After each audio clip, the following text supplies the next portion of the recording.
Welcome back, ARK players, to a brand new video. Now today, this is an interesting video because I haven't actually covered a lot of this for a couple of days, and I was sort of checking out what was going on. Someone sent me this article, and if you're playing the game, let me know how you're feeling. I mean, I kind of see what's happened, but I really would like some stats, and if anyone can find the stats, that would be great. But if you guys enjoyed today's video, drop a like, subscribe, and let's get in with today's video. So, ever since ARK Aquatica launched, which is on the 15th of July, it's safe to say that this DLC had been a major flop, with still, at this moment in time, the game has got 1 star out of 5 on Steam, and if you actually go onto ARK Survival Evolved, if you go on the Steam page, they've actually now got recent reviews as mixed, whereas before that the game was left with very positive, which if you're a long-term ARK Survival Evolved player, you will know seeing ARK in very positive is a good place to say. So it's a good place to be. So it's a shame to see the game has like, you know, it was in perfect standing and it should have been left in perfect standing and then just got absolutely ripped apart by what happened here. But according to this article by Screen Rant, just days after the disaster, ARK Aquatica is already making a comeback. Now, I personally don't think it's a comeback. I could be wrong, but from what I'm thinking, it's all been because of this pre-Aquatica launch. This article is by Steven Gerrard, which is, if you're from the UK, then you'll know Steven Gerrard, who played for Liverpool, which when I read it, I was like, interesting. But we're going to be reading through this, see how ARK Survival Evolved is doing. We also have the Steam DB, which we're going to go through too, to, you know, sort of back up this claim of how the game sort of come back to life a bit, but it's not completely back to where it once was. So as if ARK Survival Evolved and its latest ARK Aquatica expansion didn't have enough controversy leading up to it, the official launch of the DLC itself has not been met with a wave of overwhelmingly negative, overwhelmingly negative reviews. Following the less than stellar reception to the remastered ARK Survival Ascended and frustration over the lack of ARK 2, the latest controversy hits even harder for the series. ARK Aquatica has already had a rocky start with its heavily criticised announcement trailer, as all the footage and audio used were quickly criticised as being entirely AI generated.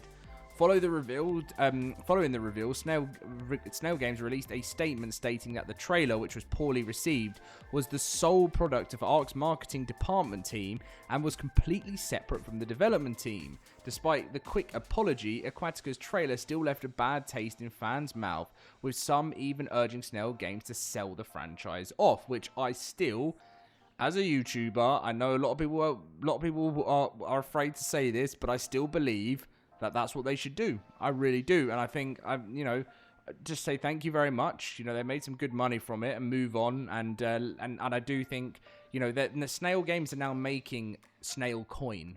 Like, we don't need this. We don't need this in the community. We don't, like, fair play, they're working on other bits. And, you know, every company's going to work on other bits aside from it. But ARK is just used as a cash, you know, as a you know, just to get a quick buck out of it, you know, and I don't want that to be our game anymore. I want passion. Studio Wildcard have that passion, but I want Studio Wildcard to work with another company that shares that same passion. So why players are upset with ARK Aquatica quickly becoming ARK's worst rated DLC.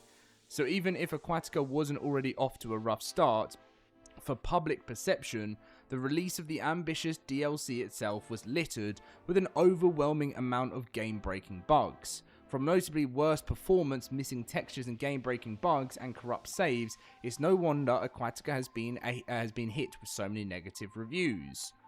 Note, shortly after the launch, Snail Games released a pre-Aquatica beta branch that can be enabled in ARK Survival Evolved Steam page properties. The biggest issues related to the Aquatica update affect any players or servers installed with mods, as the latest update has left countless long-term projects entirely unplayable.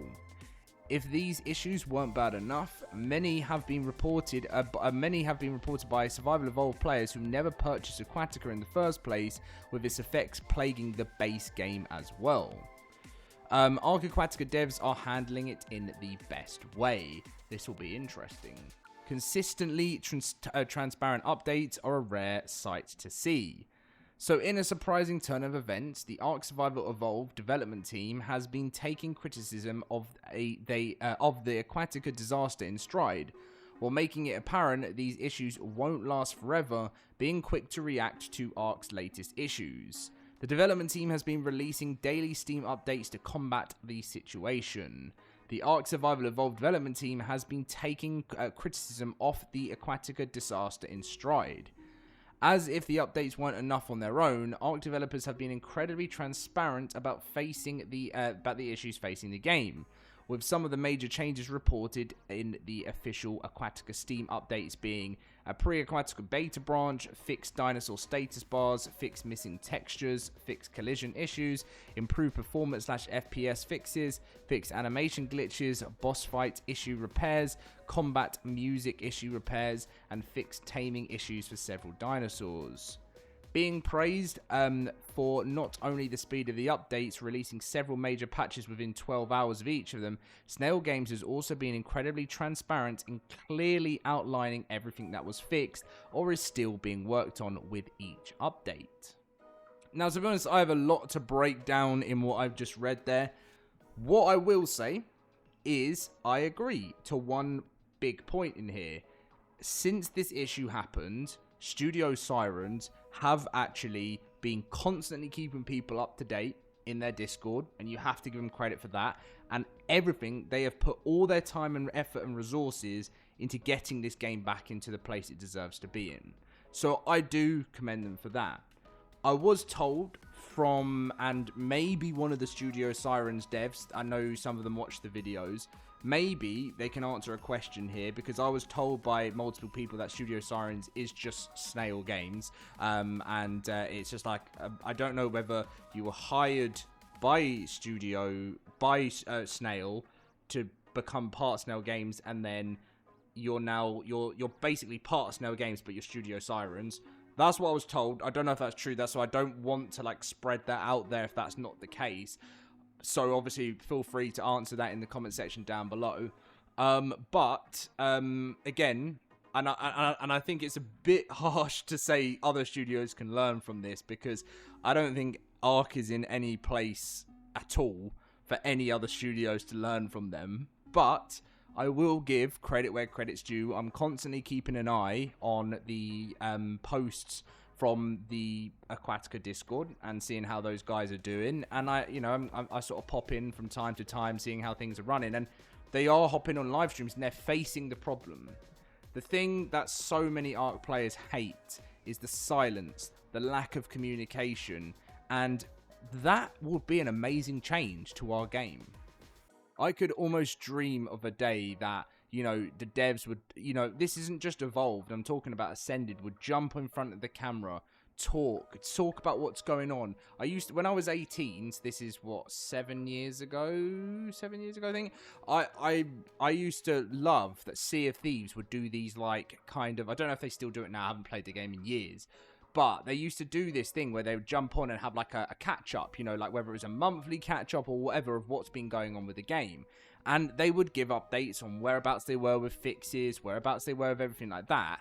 So this side of thing from Studio Sirens, I really, really like. Because actually giving some Studio Wildcard, who, by the way, it's all of their work and they deserve all the credit for it, they don't really ever get they don't ever really sort of talk to the community much. They've done like, you know, we get to speak to the team at Studio Wildcard when we get to speak to them when they do the extra live stream, which is brilliant, and I love that. But apart from that, we've always felt a bit disconnected from them. So yeah, you know, some people don't enjoy that, but bring yourself in a team that would do it. I mean, they had Ras Clark do the extra live because they, you know, fair enough, that was a cool thing, actually. But, I mean, and by the way, I wasn't saying they had Ras Clark in a bad way. I think he did an amazing job.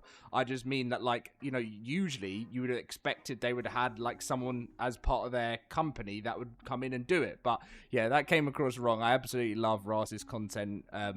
So don't stir up any drama there. He seems like a great guy. I never met him myself. But, and fair play to him as well, because I don't think, I mean, the job he did there on that day of Extra Life, he apparently, I don't know if I heard this right, he actually had some training, like media training on like a couple of weeks up to it, which is fair. I won't use a swear word, but play. But anyway, just to finalize the video, this is currently where we stand with Ark Survival Evolved. Ascended has now taken over, and that's a weird thing to say because they're still kind of like neck and neck, but Ascended sort of it's weird to see because ever since this whole drama happened, the game lost half its player base. So, you know, the game was sort of getting around 42,000 players, and then they did a massive sale and it went up to 65,000, and the peak has now, it has dropped at least 10k. So the game, as from here, the game has been reviving, but I don't think it's from that many people playing Aquatica. And I would love to hear some stats and some information. On Sunday, they had 37,000 players, so they're kind of getting back to where they were. But pretty much whenever I see, you know, people play this game for unofficial servers, and whenever I see that, it's them saying this is a pre-Aquatica beta server, you know. So I don't know, I think that's pretty much cluster owners and things, and I really hope that whatever sort of happens with Evolve moving forward, I think it needs to be left now. It was a bad decision to do the DLC. I see why they wanted to do it, to make some extra money from it, and you know, I've seen the vision from those developers, but I still do want to know, are they part of actual Snail Games and they've branched off as Studio Sirens? I need to know this information. Anyway, thank you very much for watching. Leave a like, subscribe, and I'll see you in my next video very soon. See you guys then.